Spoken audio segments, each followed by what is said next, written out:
ఓం శ్రీ గురుభ్యో నమః. ఓం శ్రీ మాత్రే నమః. సిద్ధమంగళ స్తోత్రం ఒకసారి చదివితే అసాధ్యమైనది కూడా సుసాధ్యమవుతుంది. దత్తాత్రేయ మొదటి అవతారమైనటువంటి శ్రీపాద శ్రీవల్లభుల సిద్ధమంగళ స్తోత్ర పారాయణ విధానం ఎలా అంటే దీని వెనకున్న రహస్యం కూడా మనం తెలుసుకోవాలి. మొదటగా శ్రీపాద శ్రీవల్లభుల స్వామివారి మేనమామ శ్రీధర రాజశర్మ గారు రచించిన ఈ సిద్ధమంగళ స్తోత్రం దత్త భక్తులకు ఒక కల్పవృక్షం. ఈ స్తోత్రం ఎవరు చదవాలి, దీనివల్ల కలిగే అద్భుత ఫలితాలు ఏమిటి, మరియు పాటించవలసిన నియమాలేంటో ఇప్పుడు మనం తెలుసుకుందాం. దిగంబరా దిగంబర శ్రీపాదవల్లభ దిగంబర అంటూ దత్త భక్తులకు అత్యంత ప్రీతికరమైన శక్తివంతమైన సిద్ధమంగళ స్తోత్రం శ్రీపాద శ్రీవల్లభ స్వామి అనగా దత్తాత్రేయ స్వామి వారి మొదటి అవతారం, వారి వైభవాన్ని చాటి చెప్పే ఈ స్తోత్రం గురించి ఇప్పుడు మనం తెలుసుకుందాం. ఎవరు చెప్పారు? శ్రీపాద శ్రీవల్లభులు గారి మేనమామైనటువంటి శ్రీ దత్తదాసు గారు, శ్రీధర రాజశర్మ గారు దీన్ని రచించారు. ఆయన స్వామివారిని ప్రత్యక్షంగా దర్శించుకొని ఆ పరమానంద స్థితిలో ఈ స్తోత్రాన్ని అశువుగా అంటే వెంటనే గానం చేశారు. దీని గురించి శ్రీపాద శ్రీవల్లభ చరితామృతం గ్రంథంలో చాలా చక్కగా వివరించడమైనది. ఈ స్తోత్రం యొక్క ప్రాముఖ్యత ఏంటంటే ఇది కేవలం శ్లోకం కాదు, ఇది ఒక సిద్ధమంత్రం.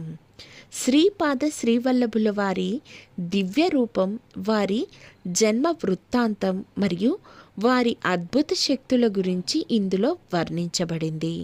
పిఠాపురంలో వెలిసిన శ్రీపాదుల వారి అనుగ్రహం పొందడానికి ఇది రాజమార్గం వంటిది. దీని యొక్క ఫలితాలు ఏమిటంటే ఈ స్తోత్రం గనక జపించినట్లయితే లేదా విన్నట్లయితే అమోఘమైన ఫలితాలు, అద్భుతమైన ఫలితాలు కూడా ఉన్నాయి.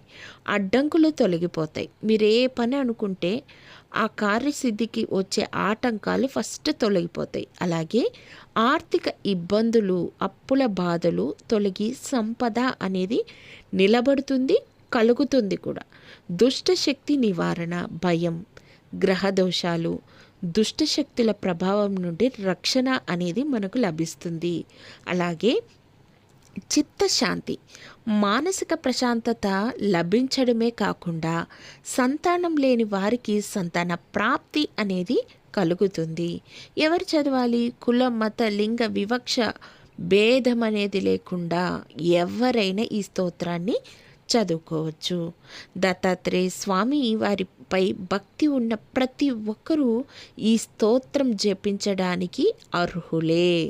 దీన్ని పఠించడం అనేది ఎన్నో జన్మల పుణ్యం అనేది గురువు యొక్క అనుగ్రహం ఉంటే తప్ప మనం జపించలేమన్నమాట.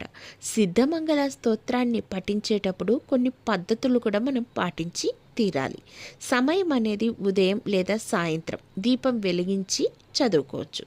సంఖ్య అనేది సాధారణంగా రోజుకు 11 సార్లు లేదా 21 సార్లు పారాయణ చేస్తారు. మండల దీక్ష, ఏదైనా కోరిక నెరవేరాలని మొక్కుకుంటే 40 రోజులు అనగా ఒక మండలం క్రమం తప్పకుండా పఠించాలి. అలాగే నైవేద్యం ఏం పెట్టాలి? వీలైతే స్వామికి ఏదైనా పండో, ఫలహారమో, బెల్లం ముక్కో, ఇంకేదైనా మీకు నచ్చింది కూడా పెట్టచ్చు. అలాగే శుచి, శారీరక మానసిక శుద్ధి అనేది అవసరం.